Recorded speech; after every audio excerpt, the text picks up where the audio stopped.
You're listening to the Real Estate Radio Hour, the show that brings you unfiltered stories and insight from the Twin Cities real estate world with your hosts, Chris Rooney, broker at RE/MAX Preferred, and Andy Prasky, leader of the Preferred Home Team at RE/MAX Advantage Plus. Whoa. The Van Man. Coming to you from a parking lot somewhere far, far away. And you know, Chris, those of us that know you, none of this shocks any of us. We're prepared for you. This is Zoom meeting number 3. Is it? In this parking lot, yeah. Oh, that's cool. What's the occasion, Chris, to be in a parking lot? I'll give you one hint. It's 7 a.m. where I'm at. Walmart. Not 8 a.m. District Court. Oh, you want to know what parking lot I'm in? Let me see. The courthouse. Come on. He's not in a, hey, Nick, the hard part about joking with Chris is he doesn't listen. There's a McDonald's. There's a McDonald's close by. His skin is this thick. Yeah. What, so you're down in Arizona, I'm guessing? I am. Okay. I'm attending to some business down here and actually doing a little coaching. Oh. With our little correspondent, Cody Scherf. Nice. Big Cody. He said he's got a lot of lingo that I'm trying to understand, and he's talking about dogs and barking and all this stuff, and I'm trying to understand it.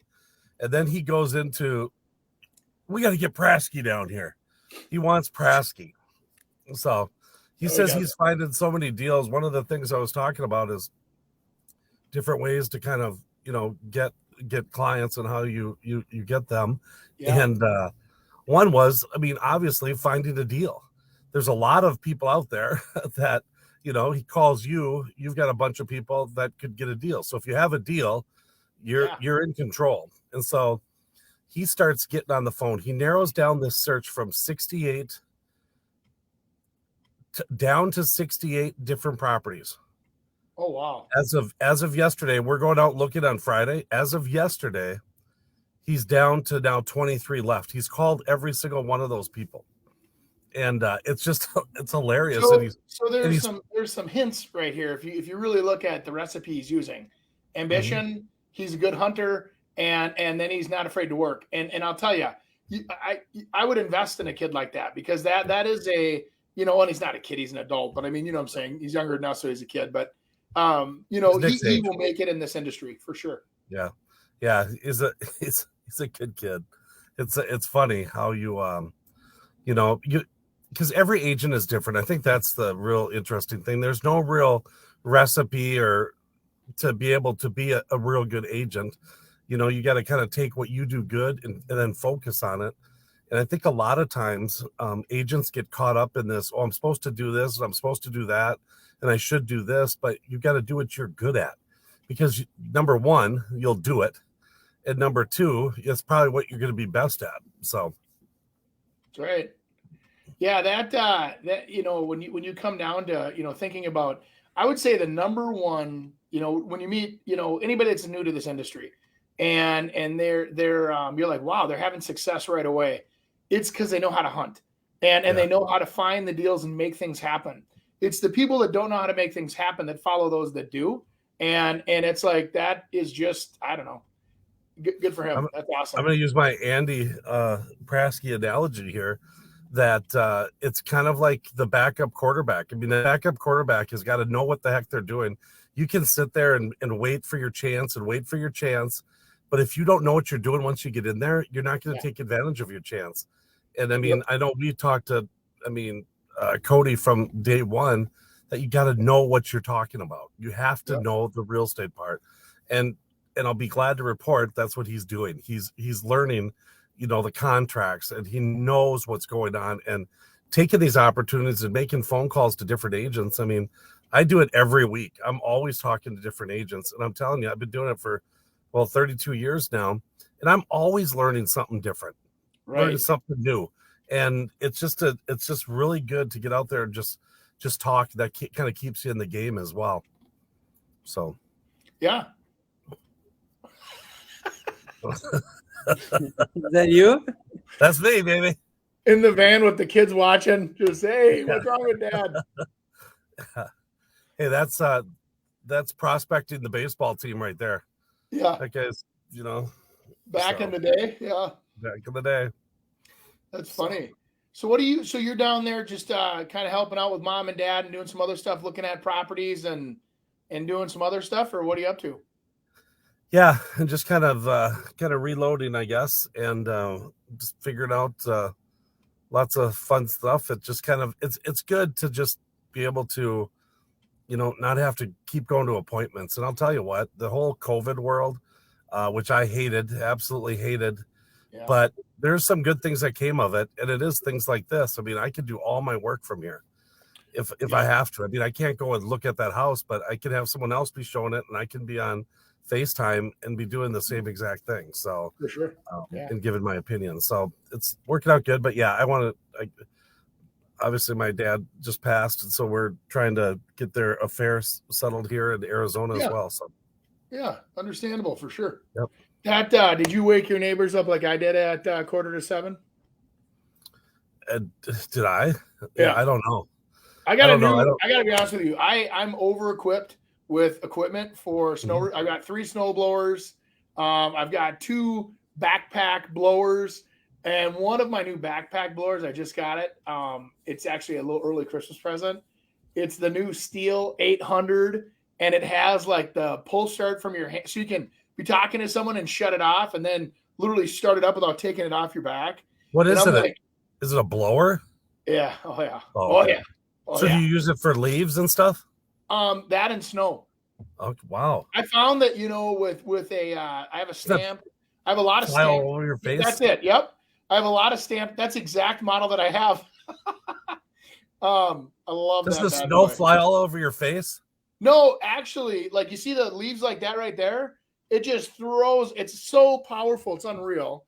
And but anyway. So I thought it'd be nice, we've got my son's girlfriend is here, and she was running into work this morning, even though it's snowy and treacherous. And I said, oh, let me go out there and I'll blow off your car.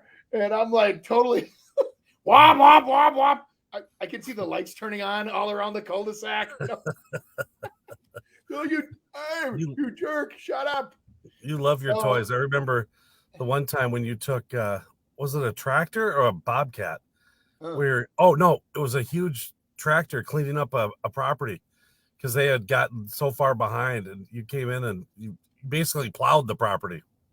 Yeah, those are the things I can do. I'm one of those guys where manual labor or tangible projects where, move this from here to there or mow that or clean the driveway. I love that because they're easy to comprehend. It just clears your mind when you're doing it. And then when you're done, you have a sense of accomplishment. Now I crave it. And it's like I said, as I get older, I'm going to be the opposite of most people. I think most people, when they're young, they do the landscaping, career excavating. And then as they get older, they get into real estate. I'm going to be the guy that's been in real estate his whole career that wanders into like excavating or landscaping. But you started in that. What's that? You started in landscaping, really, and lighting. Yeah. Right. When I was back in high school and college, I used to love that, man. Yeah. I don't like all that kind of work. Although I heard my home is getting spray foam insulated. I'm so excited for that. That is nice. Yeah. Well, because it's an older home. It was built in 1979. And so a lot of that's 2x4 construction. And so by doing spray foam, I mean, not only does it make the unit stronger, but it's, much better for insulation and, well, it'll take you beyond even an R, like the 2x6 construction. They're thicker walls, more air chamber, right, to hold that barrier for energy to transfer through. But when you foam it, it can't transfer. So it's like the R value just goes through the roof. Plus, it's quieter, which I think a lot of people learn to appreciate after they own a house that's been spray foamed. The siding doesn't rattle in the wind. You just don't hear it because it's it's just a solid wall now. So. Andy, a metal seam roof, a standing metal seam roof. Yeah. That was I'm putting that on my house, and so as you probably know, they cut the pieces at the factory exactly for what they are, and then they deliver them like that, and then it's kind of like a puzzle they put together. So my roof got delivered last week. They go to start putting it on, and the people who sold me the roof and the roofers are obviously not the same people, but they start putting it on, and it's black, and I want light gray. The manufacturer screwed up and made it black versus light gray, so they had to take that whole roof away and now bring the new one in. I mean, imagine the cost of that. Yeah. So what kind of a delay did that cause you guys? It's only going to be a week, which is crazy because it took like 3 weeks for them to cut it the first time, and now because of the mistake, they just cut it again quick. And but the storm was supposed to be delivered yesterday, and of course this little storm delayed it, so now we're not getting it till next week. So, all right, what are we doing? What's next? Okay, so it's been really popular. Is. Maybe you guys have been seeing it. Is the AI generated photos, and it's taken over like Instagram, social media. You put your face in there, and then it puts out like artistic work as like a clown, as a bartender, like a bunch of different things. Sure. I want to hear your guys' thoughts on what's going to happen with it with real estate. So I'm going to play you a video, and then we're going to get into another video that explains how that's going to affect real estate. So 1 second. Yeah.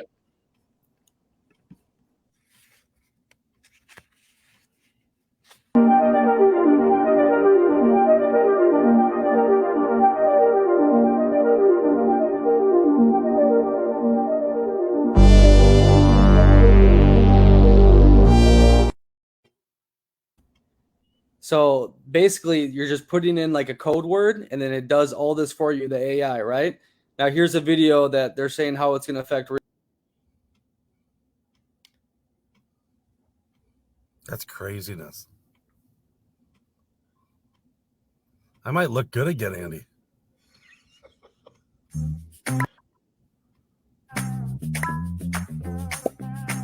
Let's see how this looks.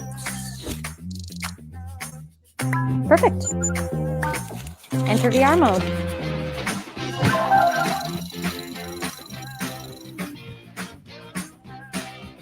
Find me resale in Vancouver, a one-bedroom that's available right now.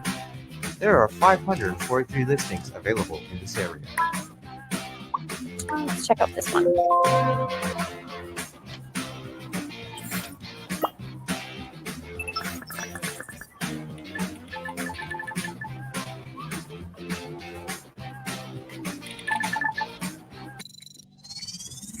Hello, Olivia. Welcome to the Hooper. Hello. This loft is just over 1,000 square feet, and it has 2 bathrooms. It was completely renovated in 2017. Check it out. Oh, I love this kitchen.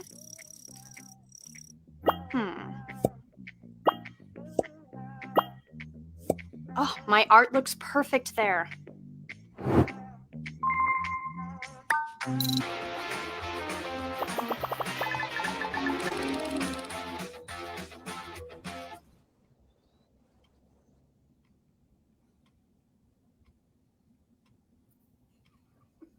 Your face says everything, Chris. Oh, did we just get replaced? No, I'll tell you what, though. Whoever knows how to do that, I will hire you. Yeah, okay. I will hire you. That's the sad thing. Is I was thinking the same thing. I go, okay, so this is going to cost $5,000 per house to put together. Nobody will pay it, and it'll die, just like every other technology that's out there that nobody wants to pay for. Or it's embraced, it takes off, and the real estate National Association of Realtors owns that technology, and I don't know, supports us for once, and throws it back into the for the consumer, right? To better the consumer experience. I mean, that thing was crazy. It's cool. You can do that. I mean, everything you do is, what was interesting on that, I'm skipping because I remember you talking about that, Andy, where they were using that technology, and I think it was Matterport, that would go around and identify all of the products in there. And that's what that was doing. It was checking those out. Then you could pull up the product. And I wonder if she was putting like pictures of her own stuff and then adding it to that place. That's mean, what that's it just sounded like she was crazy. doing. Now, who knows if that's true or not? But I mean, you know, I would have kept my apartment building if I would have had that. I mean, that's a showing that you don't even have to go up and show it, because that was always, I'll tell you, there's nothing worse than setting up appointments to show apartment units and people wouldn't show up. I mean, it was 70% of the time they wouldn't show up. right. No, and I think that there's so there's some cool parts to it, and then there's some pieces that are gonna be tough to fill. For example, the buyer that was going through that journey, talking about, oh, I'm gonna move my furniture and my photos. Well, guess what? Somebody's got to upload that stuff onto her profile. So does she take the pictures? Does she enter the sizes for each one? So that data has to be captured somehow. Now, if you do a Matterport tour of your own house and it can absorb that information and then turn that into a digital, lookalike, throw it proportionately into the new place, that'd be cool. And that would be some impressive technology. But again, you'd have to invest into yourself as a buyer. I think that would also help eliminate and some of the middlemen, if you will. But unfortunately, I think what it could do too is it could eliminate the buyer's agents, because what would happen is if you do all the touring, you do all the whatever, and then there's like that digital version of the listing agent sitting there saying, "Hey, welcome to the Hooper, and here's what we can do. Let us know when you want to write your offer." I'll tell you what, Andy, for the last 3 years, I've tried to figure out a way to incorporate my videos of my houses with exactly what that technology has. And it's impossible to get anyone to do it. What I was trying to do was I identify, orientate people. So it's basically you capture them with kind of the cool things in that house, and then you orientate them. So where they're located. So let's just say if it's on a lake, how close are you to the marina? Is there a park? Is there a launch, a beach, whatever that's around that, what restaurants, and try to identify that and then show them the house. But I still awesome. say this. Okay, you get to a point of where, okay, lazy pants, get off your computer and go do a showing. And I get it if you're from another, but here's where you can misrepresent reality and you get sued over it. Let's say that, well, the park's never had green grass, and in that walkthrough it had green grass. And it showed a sunny day. It's never been sunny in Portland in 3 years. Or what, I'm saying? It's like that. So that false sense of reality, it's gonna have to marry a lot of realities together, because with as happy as everybody is to say that's it, false information, or like on the MLS, you can't manipulate MLS photos at all. So that would have to all be live, right?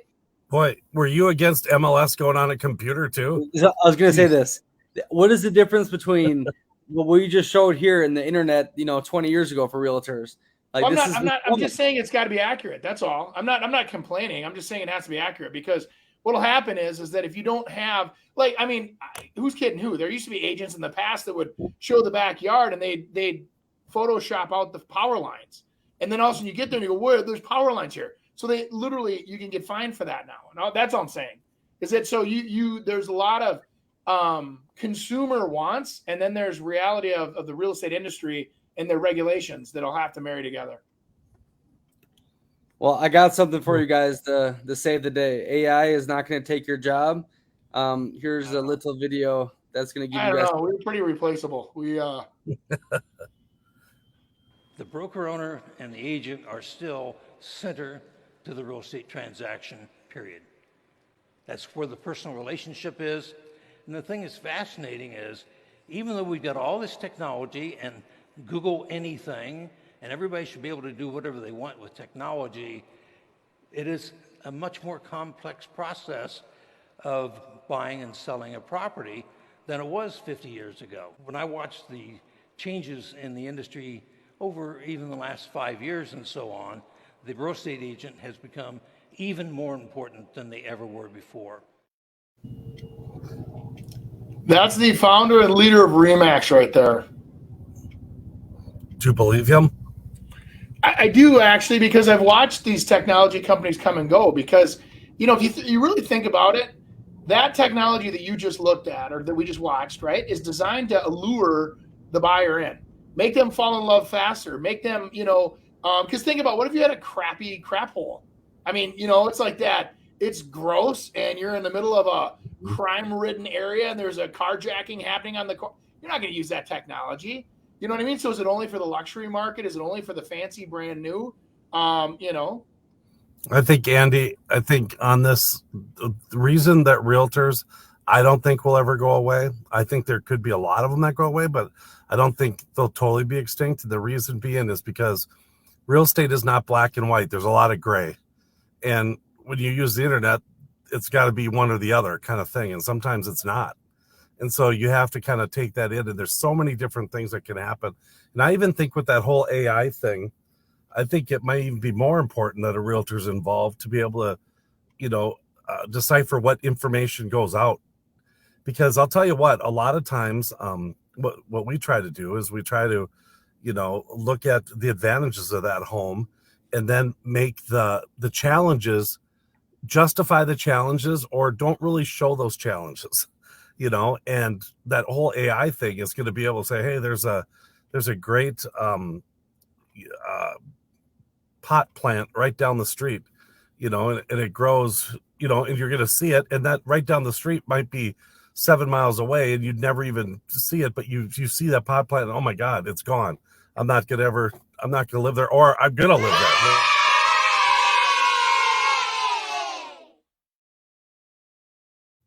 His would have been so much better. Thank you for doing that for me. I botched it. Taking the pressure off. Yeah. Well, I just, I think that when you take a look at the technologies that are available, and if it enhances the process and makes the sale more comfortable for someone to make a decision, I'm all for it. As soon as it influences the decision, then it has to be accurate.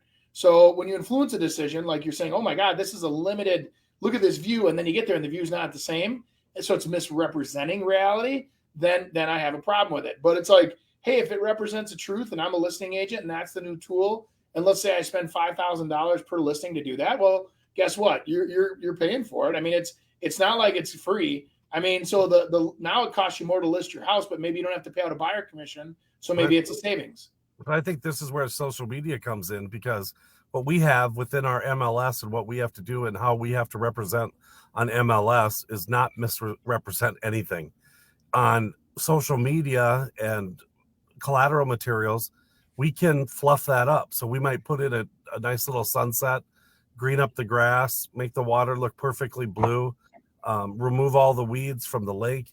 You can do that. And that's where social media kind of comes in.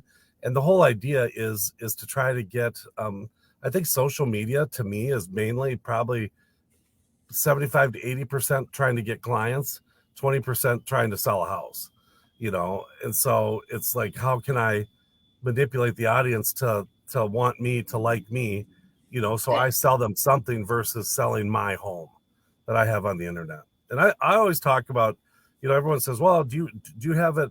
Are you going to put it on TikTok? And are you going to put it on this and put it on that? And I say, you know what? What's the most important thing? Our MLS system is so strong. It goes out to everything. It syndicates to everything. It's what you put on that MLS system that makes the difference. And that's what people don't realize. They act like it's no big deal. Hey, just put in the facts. It's everything. Your first impression is on the internet. That's your first impression of that home. It's not walking in, where it used to be, hey, that front door was the most important. No, it's not. It's what you present out there on the MLS, because that's what gets syndicated everywhere, and that's what people see. True. So there. I didn't know you could get so inspired from a parking lot. I should have been the founder of Remax. Yeah. Uh-oh. No. The one thing they didn't show in that video was his dog that he has, that he brings everywhere with him, and it's trained. It's a health and security animal at the same time. It's a gigantic, looks like a German Shepherd, but it's a lot darker and fluffier. And he has something with his like a stroke or whatever that he had in the past, and it can sense when things are happening with him. And this dog follows him everywhere. It's so neat. So he'll go to like the Remax big festival, and he sits down, and everybody's just oohing and awing over the dog. And the dog, as he sits down, he watches him sit down, and he'll go and sit behind his chair and sit there. It's unbelievable. Yeah. It is something else. Okay, we had a question there. Co-op board purposely delaying the sale of my unit to cash in on the 2023 new 3% flip tax. What can I do? Number one, associations, co-ops, you're part of a board, and they make your decision. And when you purchased it, you have to live with those decisions that they're making. Obviously, I mean, if they're doing something that's detrimental to the owners, that's probably going to affect them later on. But they can't restrict the sale. Well, it's saying they're delaying the sale of my unit to cash a co-op. Co-op's a whole different game. It is, but and I don't know much about co-op. If there's any restrictions on sales, then there'd have to be compensation for injuring people for helping them make a 3% sales tax, and it's a $600,000. So now it costs them $18,000 more. I have a hard time believing that they have the authority to do that. But I'm not disagreeing with it. I just think it seems odd that they could control a sale. Yeah. I mean, I don't know what the 3% flip tax is either. So never heard of it. This might be from somewhere. Not there's in capital Minnesota. gains, which are pretty hefty right now. I mean, they're what 35. No, it's about buying like a unit in a nice place and then trying to flip it right away to get more value. So they're going to tax that. It happens all the time overseas. If you buy a place in a hot spot, they don't want you to sell it for a year or so because the property value is going so crazy. There's a lot of deeds that restrict that as well. I mean, that say you can't sell it in a certain amount of time. So that'd be different. Yeah, if you bought it and you knew about that up front, that they are going to make you hold it for 12 months or what, which I can't believe they would. But yeah. Do you remember? Oh gosh, what's it called? It's right where McCormick and Schmick's was on the top of that. Oh my gosh, that unit's called. Well, anyways, those people when they purchased those units, they could not sell them for a year. They had to own it for a year before they were allowed to be able to sell it. And I think that was, prices were kind of going up pretty fast, but they didn't want the units that were purchased to compete against the new construction units. So that's why they made them wait. Oh my God, what is that place called? Oh, I don't remember. It's going to bother me. It's right in Edina. Right? I'll know. It'll come to me as we go here. Google it. I can Google it. Yeah. All right. Well, while we wait for that, we'll go into some social media reacts. It'll be brought to you by Andy Prasky, Preferred Home Team. Hey, Andy. Well, they said I could have 30 seconds on the show for a quick ad.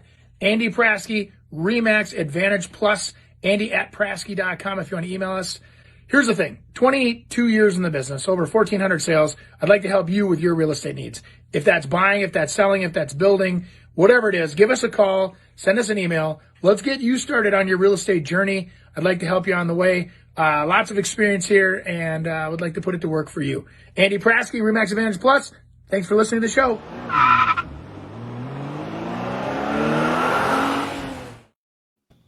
All right, Chris. I know what it is. Yeah. Did you see my little comments? No, I didn't read those. No.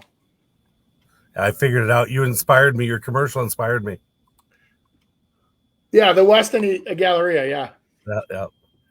The Weston Galleria. Yep, exactly. And so there's situations like that, but a lot of these questions, there it is, the black and white. There's a lot of gray involved, and so sometimes you just need more information to be able to kind of answer these questions. So, amen.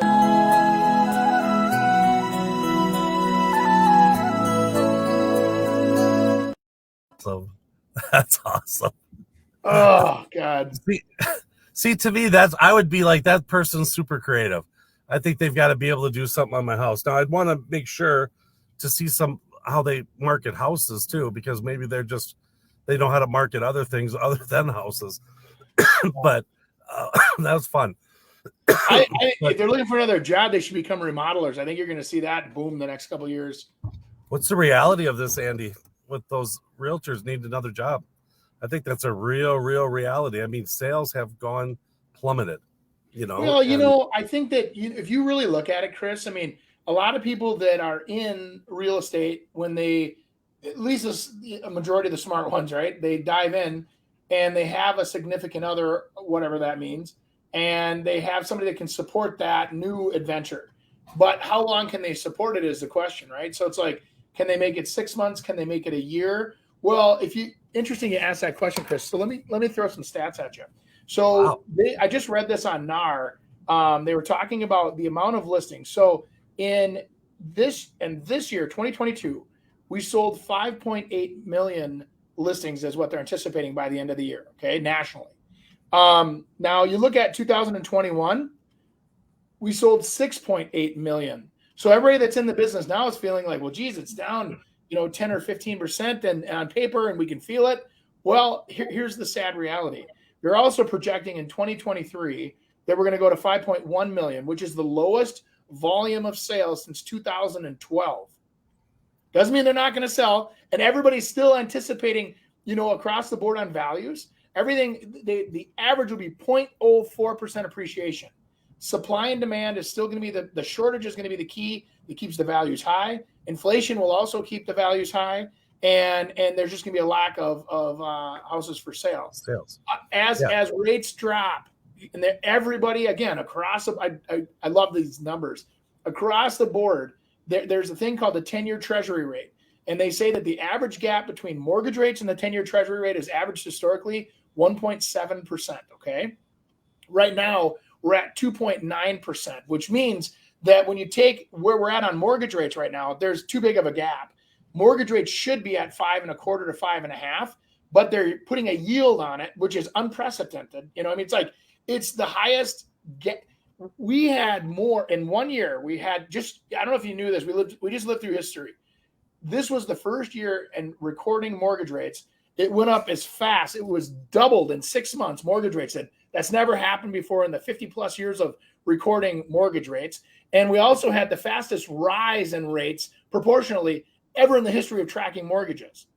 Think about that for a second. No wonder the market froze over. My God, they moved that stuff so fast and so aggressively. And then all the lenders, the mortgage companies or whatever, they know you're going to refinance. So they got these huge yields on these loans because they know, hey, if we don't make money on this loan now, we're going to lose money. And they got to keep alive. So they, it's going to be an interesting year. So saying that we're going to go down another 10% in volume is probably real accurate. And those that are on the bottom trying to survive off one or two deals are probably going to, have to find another hobby.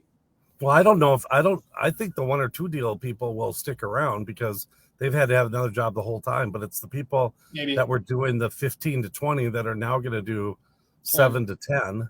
Yeah. They're the ones that are in trouble, and they're the ones that are going to need to go get a job because they were probably supporting their family with those amount of sales. The reality is it's hit mortgage, it's hit title, it's going to hit the agents next. And I totally agree with you on the market. There's just not enough houses that are going to be on the market.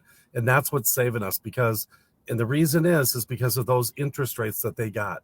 So anyone who has a mortgage right now, is down, they have a 3% loan.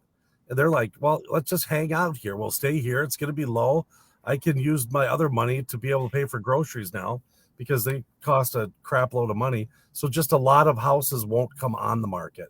Thus, that keeps it down. So the less buyers will be able to fend on the less houses, which won't decrease the market. So Chris, that being said, right now, there's so many people that are out there saying, well, I'm waiting for the deals to come back. I'm waiting for the foreclosures. And I dug into that too, right? So we are in the second quarter in a row of mortgage delinquency rates falling to the lowest level since 1979. There are people that are in default. So in 2022, nationally, we had 88,000 foreclosures across the country so far, okay? What do you think the number was in 2009? So this year was 88,000. What do you think the number of foreclosures was in 2009? You have a guess? 1 million.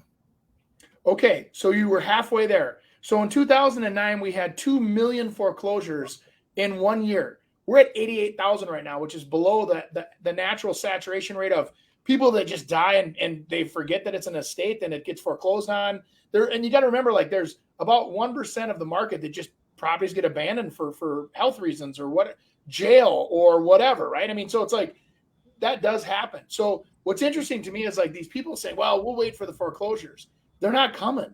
And reality is that most people have enough equity in their properties where they're safe, where if they do get into a financial pinch, they can probably refi, cash out refi, survive for a while in that house and survive, until they figure out where the economy is going. But I still think as the inflation eases, rates will come down with it. So if inflation goes up, rates go up, right? So it's kind of unfortunately, if we see that easing on the inflation, I think you'll see mortgage rates get softer, which will stimulate the economy, bring more buyers back. I think we have the potential to have a really good end of spring, early summer next year. But for a couple months, I think people are going to get a little nervous. That's just me.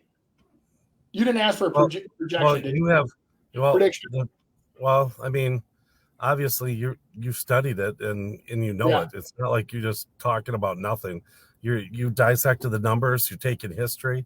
I mean, that's what we can all learn from history. I mean, when they're ripping down statues and stuff like that, I mean, you can't forget about what happened before, because it usually comes around again. And so, now we know how to deal with it when we get to these points. And I mean, you hit on it perfectly, I think. So thank you. Believe it or not, the legendary Michael Jordan is having trouble selling his house. And we're guessing he's taking it personally. It became personal with me. MJ lived in this 56,000 square foot, 7-acre compound for 19 years before deciding to leave. It's now been on the market since 2012. MJ is even promising the buyer of the house to receive every edition of Air Jordans in his or her size. But nothing's worked. So what's the deal? Well, the new owner has got to be someone who loves the number 23. The price on the house has dropped several times and is now going for $14,855,000. Why such a specific price? Well, all those numbers add up to 23, Jordan's jersey number. The house features a tennis court, an infinity pool, a putting green, and a full basketball court.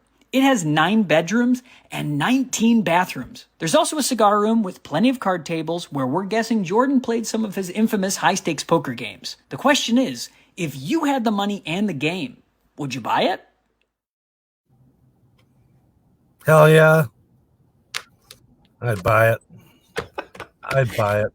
I told you, didn't I tell you a couple months ago I showed Randy Moss's old house? Yeah. Had basically the same kind of setup where it has the big indoor pools and the indoor gymnasiums. And did you have a tunnel to that? Was there a tunnel? Kind of. It was like a traditional house, and then he put on about a $4 million addition on the back where he built the hotel and amusement center, and so there was kind of a hallway to it. Yeah. That's kind of fun. Yeah, I don't. Oh, go ahead. I wonder what Jordan's house started out at. I mean, 23 million. I'd be surprised that. I mean, there's got to be a reason that doesn't sell. A lot of times with those big houses, there's so much upkeep that needs to happen. It's just crazy. $400,000 a year for the staff. It's another $400,000 a year to just pay the taxes and the upkeep.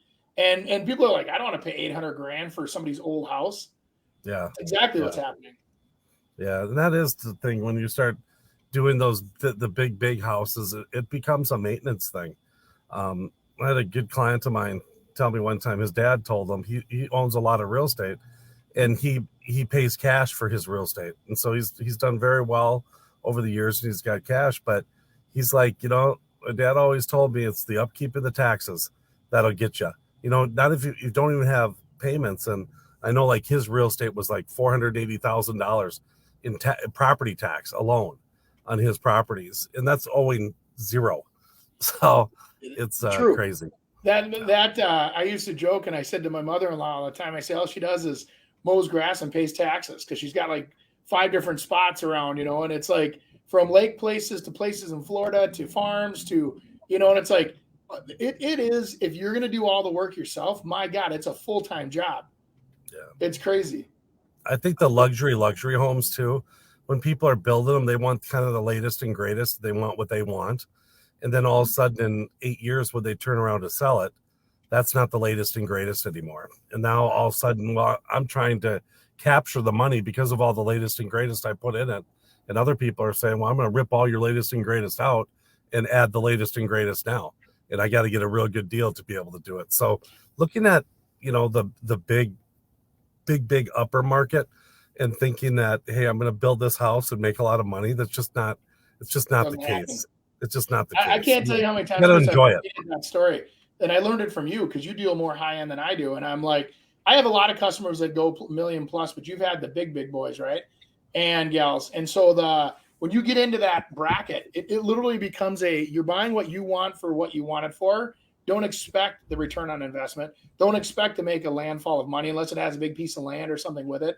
When you're buying luxury, like a Michael Jordan property, unless you can pick it up for $2 million, hold it for a couple of years and make it a profitable VRBO or whatever it is, and then all of a sudden you could sell it and make a couple million on it, but you're not going to buy it. Like he probably put 30-40 million into that house, and then all of a sudden at the end of the day he's trying to sell it for 15. He's giving it away, and at the point of where he's to the point of, well, if I can't sell for this, I don't want to sell it. I'll just keep holding it. But that can only last so long too. You should turn it into a Michael Jordan museum. He'd make a crap ton of money. Hey, my buddy did a lot of the he does high-end video, systems. And if I remember right, that was like a $2.6 million audio video surveillance system in that house. And I'm talking back in the day, it was top of the line. Well, now it's all got to be replaced, I'm sure. But back in the day, they were down there for months wiring that house. And I remember I don't want to get him in trouble, but they were signed to confidentiality agreements. But the inner circle of his friendship, people knew what he was doing, and they were like, "This is so cool." But then, but it's now. I mean, that was 28 years ago or whatever it was. And nowadays, you look at that and you're like, it's all garbage. It's got to be replaced. And yeah, you got to get an investor in there. Tell Jordan he's got to leave a bunch of his stuff there, at least for a while. Then you have parties there. You rent it out. I mean, that could be super cool, but it's probably the zoning residential. They could have wedding. You could have events there. You could be at the Michael Jordan mansion, and it's it's $50,000 to rent the facility, and there's people that are dumb enough to do that. Yeah, you just got to figure out the zoning. So. Yeah.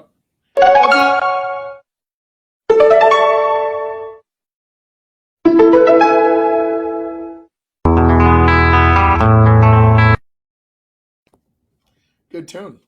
That looks fun. There was a house in New Orleans. Oh, sorry. They flips. That looks like a flip to me. A flip. I think what's real important, you look at a house that was built in 1910 like that, you have to really kind of stay with that era. I mean, you can update that inside, but you can't go too far, too crazy.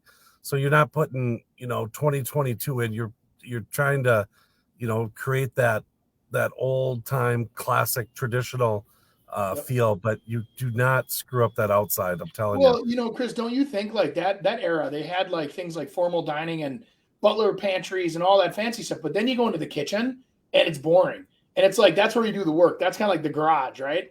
Yeah. And so those houses, a lot of effort can be put into kitchen and bathroom. And adding another bathroom, for example, a lot of times the bathrooms would be upstairs and there'd be no other bathroom in the house. And so you'd add one to the main level, maybe throw another one down in the gringy basement. But, we've talked about that too, where people put new foundations underneath those houses. They'll jack them up. They put a new foundation. They spend $60,000 or whatever it is. And now they have a 9-foot basement and they can actually do full-size rooms down there, movie theaters, offices, bedrooms, whatever. And you can have a lot of fun with those houses.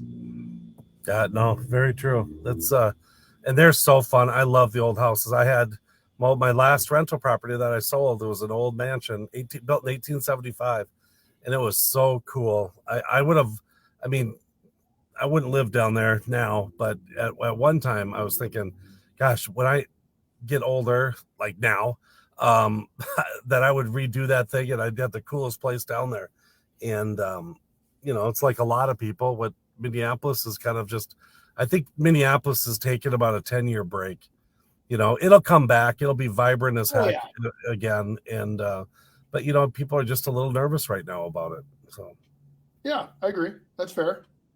Well, you got to know that the heart of the city downtown, if that isn't going to prosper and it's going to get gross, people don't want to build around downtown anymore. They're, you know what I mean? And that's those pockets where all the thriving, successful business owners or aristocrat, whatever you want to call them, that live socialites that were close to the city because they wanted to be near the entertainment, the food, all that, their office buildings. And if they're not down there anymore and their office is out of Egan, why would you care about being right? And the cool restaurants and everything are closing down or not even open at night. I mean, it's crazy. Yeah. Well, it's kind of hard to enjoy your steak when you got a gun in your face. Closing on a home later this month and locked in a rate at 7 1/8. How can I get a lower rate before closing? You can stiff your lender and go to a new lender and lock in. That's how you do it. Please do not do that to any of our future sponsors. I mean, other than doing that, it's just, there's a lot of people doing right now is they're doing relocks options. It's really quite interesting. I was just a lender got a hold of me and from a bank, and they're doing locks for 360 days. So you can lock in at 360 days with a construction loan at a set thing, and then the last 30 days you can relock. There's a relock option that doesn't cost you any money. Yeah, and flip to a 30-year fixed. Yep. No, but the thing you have to do is you have to pay 3/4 of a point up front on your loan amount, and then it gets credited back to you at closing. But that's for them to guarantee that they're going to end up getting that loan. Well, and a lot of builders I'm working with right now are offering 5.5%, and they're doing it where they build. Obviously, it costs the builder about 3% to do it. And sometimes they do 5.5 or whatever, but they're still doing some kind of a buy down for the payment to make it still attainable for people, because the price, most people don't live in the price, they live in the payment. So hence that being we advertise the payment. And I mean, that's the only reason why people were buying these $700,000 and $800,000 houses. They were putting down a decent down payment because they sold their house for more than they thought they ever could. And then they could get a payment that was affordable. And that's why I keep telling you, I think there's a lot of people that unless they hold those properties as investments, I don't know if they'll be able to. Man, when you're used to a hot tub being 101 degrees and you jump out of that hot tub into the pond or the pool and the pool's 70 and it feels freezing, well, it's going to be the same thing. Payment shock for a lot of people when they move from having an interest rate of 3% to 7%. And they go, oh my God, what do you mean my payment's $4,000 or $4,500 a month?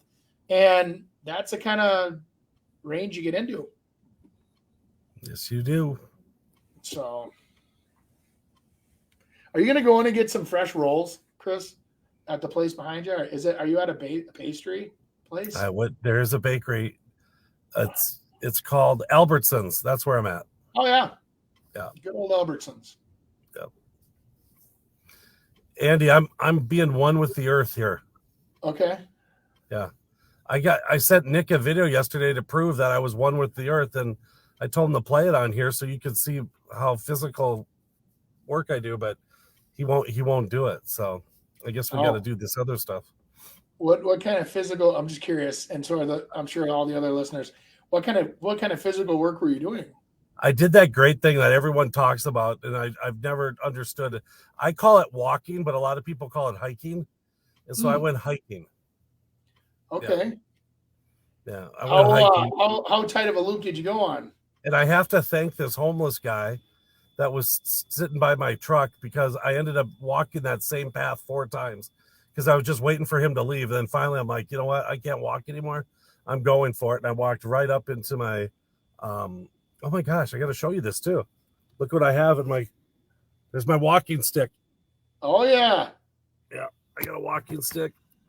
That's what you do when you hike and fight off rattlesnakes and stuff. Are you in a pickup truck?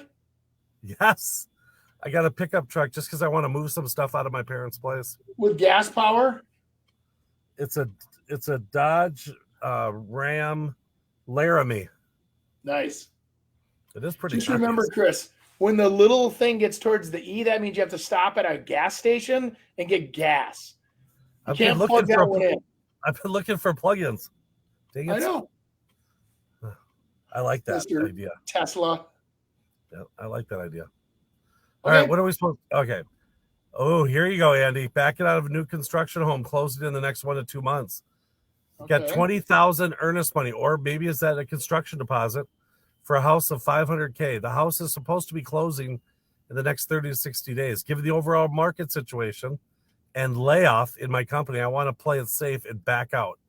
I still have my job, but I'm not sure how safe it will be going forward. I already live in my primary house. Would there be any legal implication if I backed out of my contract by foregoing my earnest money? Yes. There's liability. You signed a contract to purchase a house, And if you walk out of it, and I don't know when that financing date would have ended as well, but I think your earnest money is probably certainly gone, and then you just got to hope the heck that builder lets you skate, or you got to figure out a way in which to maybe get fired from your job. But even if you do, if you had your financing thing all done, I mean, you've committed in which to do it. But I mean, obviously, if you can't qualify, they'll probably just keep your earnest money. But Yeah, it really depends on how the contract's written for sure. I mean, I think that you have a situation there where he's getting cold feet, but when you order a house, it's like ordering the deep dish pizza, right? It takes 45 minutes. It doesn't, you're not going to have your pizza delivered in 20 minutes. So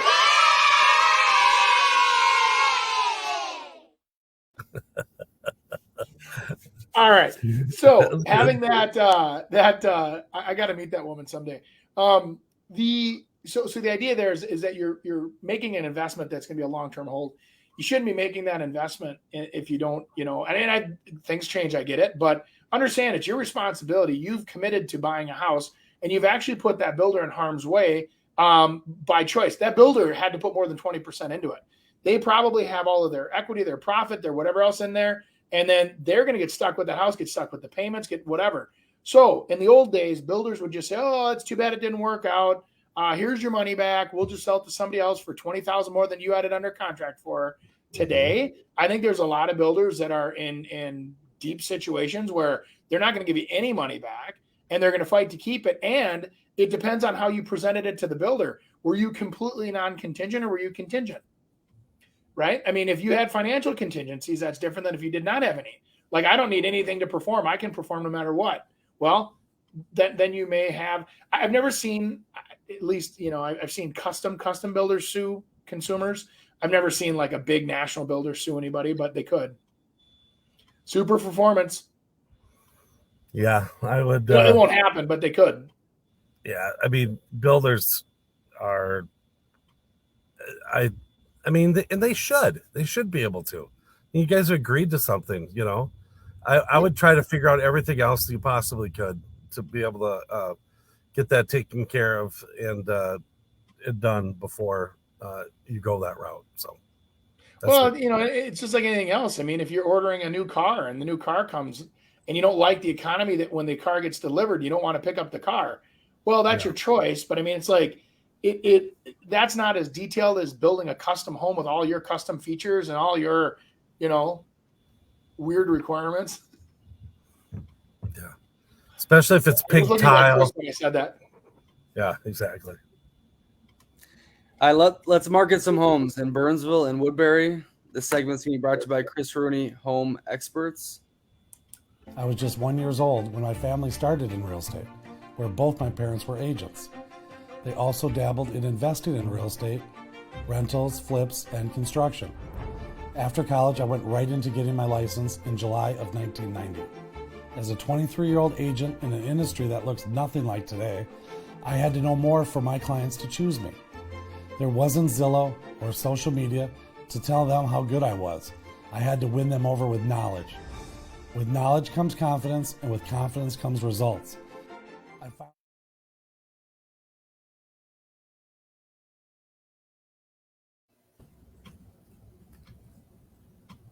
Here we go. Who's going first? You are. I'm first. Ooh. Oh, he moved. Jeez. That was an easy one. Wow. I'm going on Portland Avenue here. All right. Beautiful Burnsville. It was built in 1986. It's updated. Yeah. We got a nice 2-car garage. I assume we got at least 3 bedrooms up, maybe even a 4th with that 3 baths. It's a good location. You're quick to get on to 35E or 35W.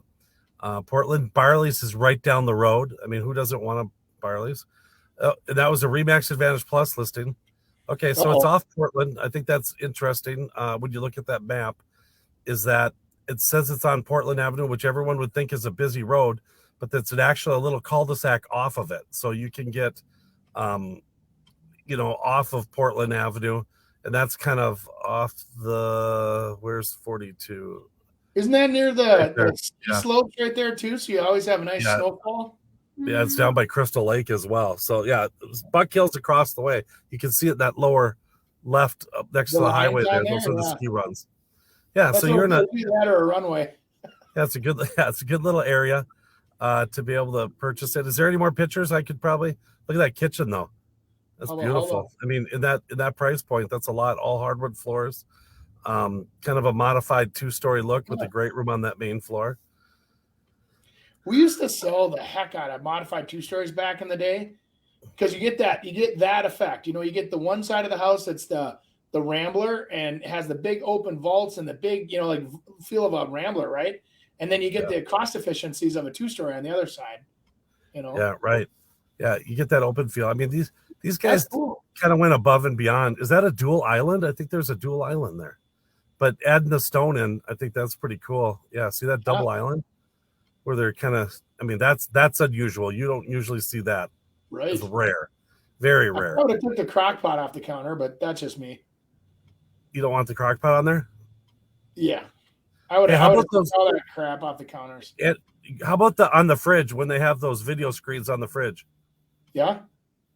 You want to make sure it's active when you're there so you can show it off if it's staying. Yeah, exactly. I mean, there's some advantages to that, but if you don't have it like working the right way, then it just becomes a pain in the butt and people concentrate on that. That's one more thing to fix. Andy's really very right on the appliances on the counters. You want to get all of those off. There's enough on this whole area with all the stone that you don't need the appliances to kind of get that crap out of the window too. Yeah. Let me see if there's a bath, Nick. Show me a bathroom. I want to see how updated this is because I mean this price looks pretty darn good. 500,000. Okay. It's a little more dated upstairs. Let's see here. Keep going. You want to take those blinds or those drapes off. Yeah.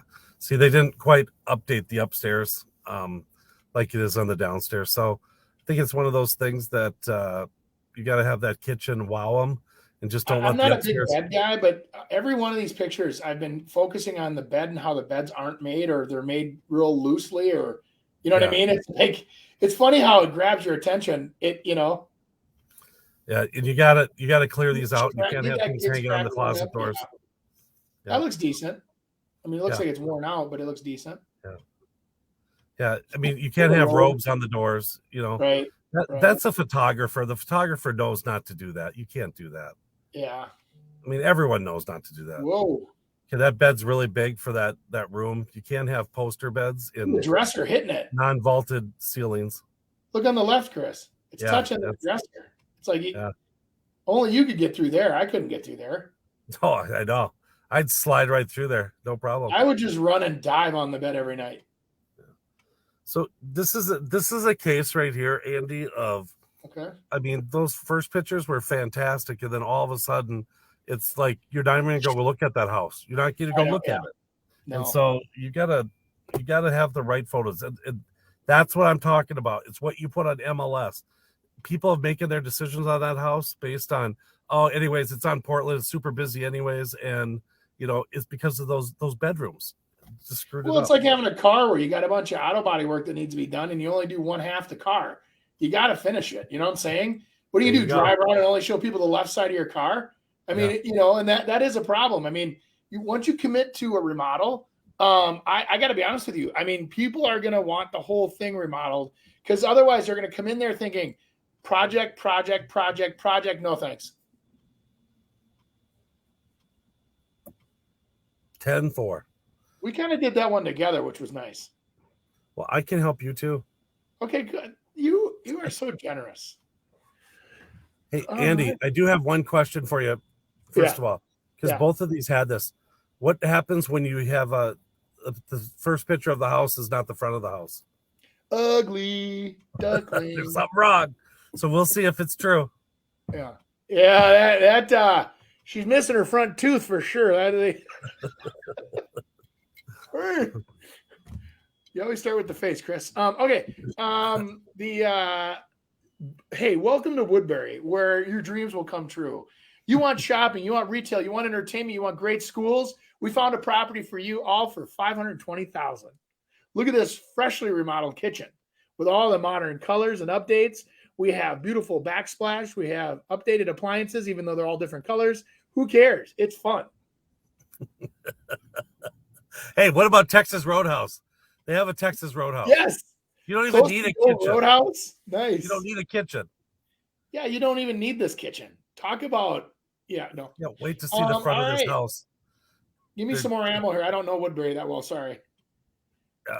Well, all right you after do Radio is Drive, it's great. There's all kinds of shopping, nice and close, good restaurants. Again, I've already said that. So show me more pictures so I can keep talking. Look at the hardwood floors as it sprawls through this beautiful, blessed family room. And the decorating is fantastic, by the way. That's subtle. It is. Yep. Yeah, and it's all spread out nice. Looks like the rooms are larger, and they painted paneling here, but that's okay. You won't notice that till you get there. And the bathrooms look great. Standard washer and dryer looks like they're in a closet upstairs, which I could appreciate having that put upstairs from the basement. Hey, Portland sellers, buy this bed from these sellers and put it in your house. Yeah, and see how their sheets and their stuff are nice and tight. I hate to say it, but that makes a difference. I mean, visually. Anyway, nice clean bathroom, nice vanity there. Looks like they've updated the bathrooms. The trim has been painted white. That is an outer space marble shower. Probably would have used a little less flash on that shot, but that's okay.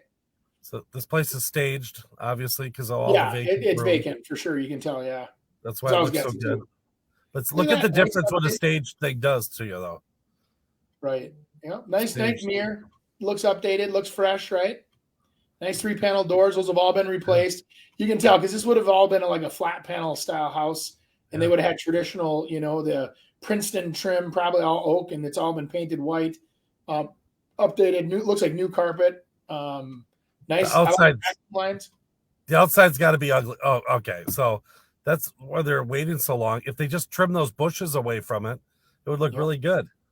Well, I wonder what color the brick is behind. You see on the left side that's covered by the shrub, which I'd have removed. Trim the tree up. I'd take that shrub out. I'd have the front landscaping reflective of the, it looks like deferred maintenance on the front of the house versus the inside is renovated.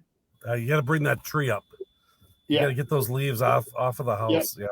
I'd get the railing out of. There's no reason to contain people into that, area.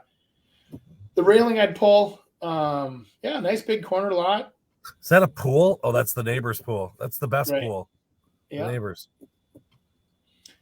Well, that last photo there showed there's weeds growing everywhere too. So I probably would have spent just a little bit more energy on the outside of the house. Spend another $1,500, have somebody come trim everything up and clean everything, take the railings out, power wash.